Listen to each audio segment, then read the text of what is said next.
what happens when consumer behavior shifts from going to a retailer.com, searching around and clicking and buying and, coming back? What happens when that is done through an agent instead of directly through the retailer.com? So the surface goes away. So those sponsored products kind of become irrelevant.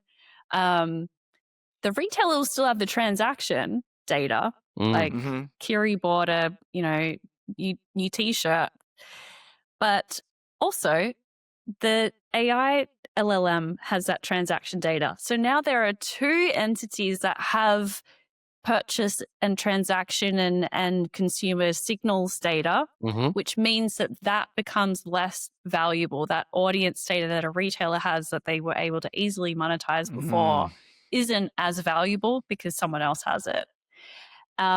Interestingly, physical environment still remains. People are still going to go to stores, still want to go try things on, still want to go to, Sephora, try things out, still go to the supermarket. So I actually think trade marketing, after all of this, trade marketing is very resilient, actually. They just keep coming back, yeah? I know, it's good for those guys.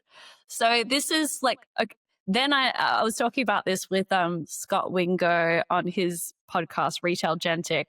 And he's Mr. E-commerce. He's all about e-commerce, but he's like, yeah, but just remember, e-commerce is 20% of total retail, and agentic shopping, at least in the early days, is going to be a fraction of that. So, like, don't get too excited about like the death of retail media. But I do really think this is if you're running media at a retailer, you do need to start thinking about this now.